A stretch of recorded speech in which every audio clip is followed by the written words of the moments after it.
اللہ کریم نے جب قرآن کریم کے اندر معراج النبی صلی اللہ علیہ وآلہ وسلم کا ذکر فرمایا تو سب سے پہلے فرمایا سبحان الذی، پاک ہے وہ ذات۔ یعنی اگر کسی شخص کی سمجھ میں نہ آ رہا ہو، عقل بشر میں یہ بات نہ آ رہی ہو کہ کیسے رسول کریم صلی اللہ علیہ وآلہ وسلم رات کے کچھ حصہ کے اندر مسجد اقصیٰ سے مسجد حرام میں گئے، پھر آسمانوں کی سیر فرمائی، آسمانوں کے عجائبات کو دیکھا، اللہ کریم کا قرب حاصل کیا، تو اللہ کریم فرما رہا ہے سبحان الذی، پاک ہے وہ ذات۔ یعنی وہی سبحان اگر باپ کے بغیر اولاد پیدا کر سکتا ہے، وہی سبحان اگر مچھلی کے پیٹ میں زندہ رکھ سکتا ہے، وہی سبحان اگر انسان کو اتنی قوت دے سکتا ہے کہ جیسے آج اس نے ہوائی جہاز بنا لیے، سالوں کا، مہینوں کا سفر جو ہے وہ چند لمحوں میں طے کر لیتا ہے، منٹوں میں طے کر لیتا ہے، گھنٹوں میں طے کر لیتا ہے، تو کیا وہ سبحان اپنے خاص بندے کو اپنا قرب عطا نہیں کر سکتا، معراج نہیں کروا سکتا؟ فرمایا اسری بعبدہ لیلا من المسجد الحرام الی المسجد الاقصی، سیر کروائی اپنے بندے کو رات کے تھوڑے حصے میں مسجد حرام سے مسجد اقصی تک۔ اللہ تبارک و تعالی نے جنت سے براق بھیجا، جبرائیل امی علیہ السلام کو ساتھ بھیجا۔ جبرائیل امی نے رسول اللہ صلی اللہ علیہ وآلہ وسلم کے قدمین شریفین پر اپنے کافوری لبوں کو رکھا، رسول کریم صلی اللہ علیہ وآلہ وسلم بیدار ہوئے، پھر جبرائیل امی آقا علیہ السلام کو مسجد حرام میں لے گئے، فرشتوں کی جماعت ساتھ ہے، استقبال کیا جا رہا ہے، آپ کا شق صدر ہوا، جبرائیل علیہ السلام نے آپ کے سینہ اقدس کو زمزم کے پانی سے دھویا، ایمان و حکمت سے بھرا، اور ایک سونے کا تشت لائے اور اسے آقا علیہ السلام کے سینے میں پلٹ دیا اور پھر سینے کو ملا دیا۔ رسول کریم کی سواری یاقوت سے سجی ہوئی ہے، اور براق جو ہے اس کی رفتار کا عالم یہ ہے کہ جہاں تک اس کی نظر جاتی ہے وہاں اس کا قدم پڑتا ہے۔ پھر رسول کریم صلی اللہ علیہ وآلہ وسلم براق پر سوار ہوئے جسے آپ کے لیے سجایا گیا تھا، اور آپ کو شب اسراء کا دولہا بنا کر شان و شوکت کے ساتھ مسجد اقصیٰ لے جایا گیا۔ بیت المقدس مسجد اقصیٰ میں اس وقت حضرت آدم علیہ السلام سے لے کر حضرت عیسیٰ علیہ السلام تک تمام انبیاء، ان کی جماعت وہاں موجود تھی۔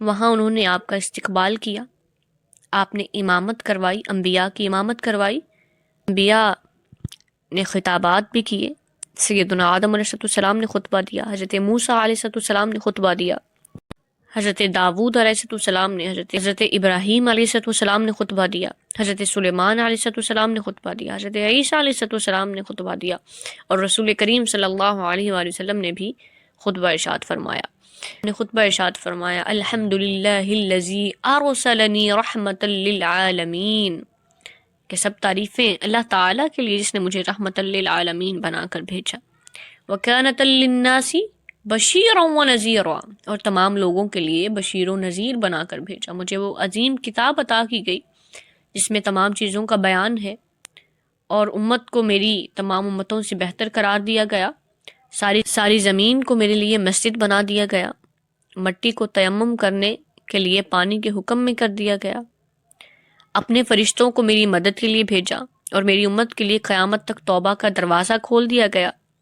آقا علیہ السلام نے اپنا خطبہ ختم کیا تو ابراہیم علیہ السلام نے کھڑے ہو کر تمام انبیاء کی مقدس جماعت کے اندر یہ اعلان کیا کہ محمد علیہ السلام ہم سب میں افضل ہیں۔ کریم صلی اللہ علیہ وآلہ وسلم کو آسمانوں کی سیر کروائی گئی۔ اب اگر ہم کسی شخص کو دعوت پر بلاتے ہیں تو گھر کو صاف کرتے ہیں، ہر چیز کو مینٹین کرتے ہیں، اپنی جگہ پہ رکھتے ہیں کہ مہمان آ رہے ہیں، یہ یہاں پر چیز اچھی لگے گی، یہ یہاں پر اچھی لگے گی، اپنے گھر کو اچھا بناتے ہیں۔ اور اگر مہمان زیادہ خاص ہو، اس کو کوئی لینے جائے تو اور زیادہ عزت کی بات ہے، شرف کی بات ہے۔ تو اللہ کریم نے اپنے حبیب کو صرف بلایا نہیں ہے بلکہ رب کریم اپنے حبیب کو لے کر گیا ہے، لے جایا گیا ہے حبیب کو۔ تو اللہ کریم نے آسمانوں کو سجایا، جنت کو سجایا، کیوں کہ حبیب کبریا کی آمد ہے۔ رسول کریم صلی اللہ علیہ وآلہ وسلم پہلے آسمان پر جاتے ہیں، وہاں کے عجائبات کو دیکھتے ہیں، حضرت آدم علیہ السلام سے ملاقات کرتے ہیں، اور حضرت آدم علیہ السلام کو آپ نے سلام کیا۔ آدم علیہ السلام نے فرمایا نبی نیک فرزند کو مرحبا، دوسرے آسمان پر جاتے ہیں، وہاں کے عجائبات کو دیکھتے ہیں، وہاں حضرت عیسیٰ علیہ السلام اور حضرت یحییٰ علیہ السلام سے ملاقات ہوتی ہے، فرشتے آپ کا خیر مقدم کرتے ہیں۔ تیسرے آسمان پر جاتے ہیں، وہاں حضرت یوسف علیہ السلام سے ملاقات ہوتی ہے، وہ آپ کا خیر مقدم کرتے ہیں۔ پھر چوتھے آسمان پر جاتے ہیں، وہاں حضرت ادریس علیہ السلام سے ملتے ہیں، وہ آپ کا خیر مقدم کرتے ہیں، اور وہاں وہ اپنے دل کی آرزو بتاتے ہیں کہ کاش میں بھی آپ کا امتی ہوتا، کیونکہ آپ کی امت خیر والی امت ہے۔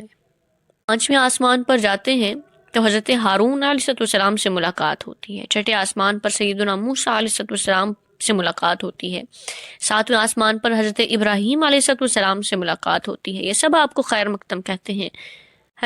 حضرت ابراہیم علیہ السلام سے ملاقات کرتے ہیں تو انہوں نے امت کے لیے ایک تحفہ دیا، اے محمد صلی اللہ علیہ وآلہ وسلم، اپنی امت کو میری طرف سے سلام پہنچائیے اور انہیں بتائیے کہ جنت کی مٹی خوشبودار ہے اور آب شیریں ہے، اور جنت وسیع و ہموار ہے، اس کے بیل بوٹے ہیں۔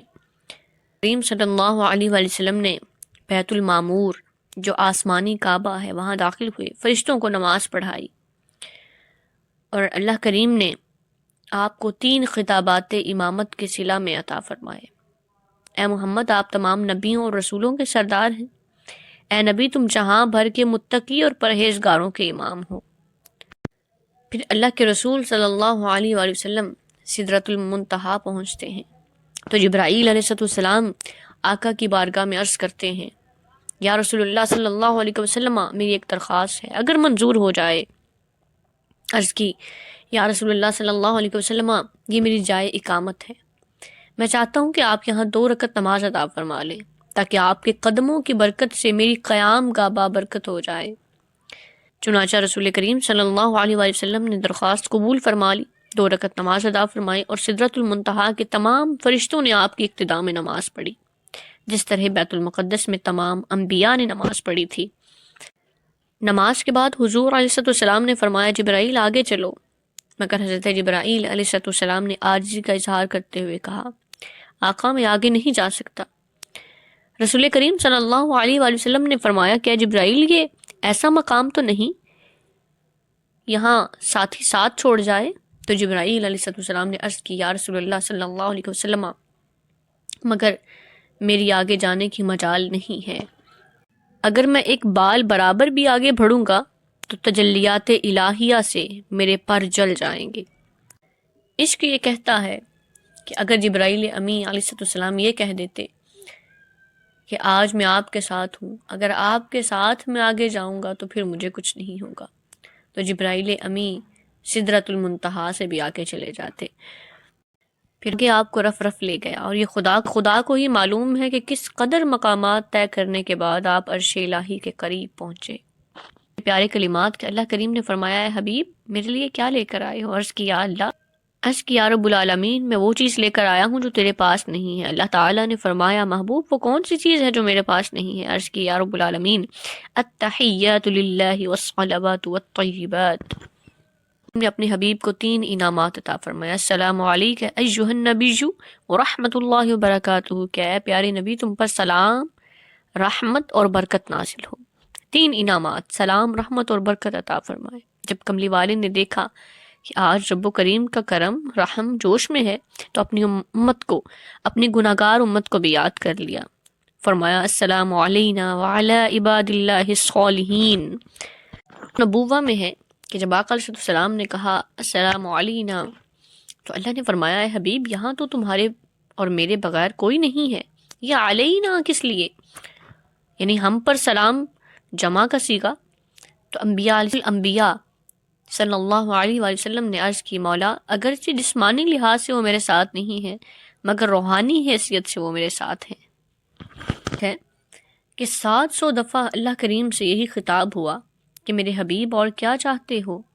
تو آقا کریم علیہ السلام نے ہر بار امت کا ہی سوال کیا۔ آج مصطفیٰ صلی اللہ علیہ وآلہ وسلم میں مومن کی معراج تحفے میں ملی، یعنی نماز کا آقا علیہ السلام کو تحفہ ملا، 50 نمازوں کا تحفہ عطا ہوا۔ تو آقا علیہ السلام جب سیدنا موسیٰ علیہ السلام کے پاس سے گزرے، انہوں نے پوچھا کہ آپ کو کیا حکم دیا گیا ہے؟ یعنی آپ کی امت پر کیا فرض ہوا؟ فرمایا دن رات میں 50 نمازیں۔ موسیٰ علیہ السلام نے عرض کی بے شک آپ کی امت ہر روز 50 نمازیں نہ پڑھ سکے گی، کیونکہ میں ان سے پہلے بنی اسرائیل کو آزما چکا ہوں، لہٰذا اپنے رب کے پاس جائیے اور کمی کی درخواست کیجیے۔ اور کرتے کرتے 5 نمازیں باقی رہ گئیں کہ محبوب یہ گنتی میں 5 ہیں، مگر جو اسے پڑھے گا اسے ثواب 50 نمازوں کا ہی حاصل ہوگا۔ تو موسیٰ علیہ السلام نے واپس جانے کے لیے کہا کہ مزید نمازیں کم کروائیے، تو آقا علیہ السلام نے فرمایا میں بار بار گیا ہوں، لیکن اب مجھے بارگاہ الہی میں جاتے ہوئے حیا آتی ہے۔ سلام جب معراج سے واپس آئے تو آپ کا بستر ویسے ہی گرم ہے۔ جب آقا کریم علیہ السلام معراج سے واپس آئے تو آپ کا بستر ویسے ہی گرم ہے۔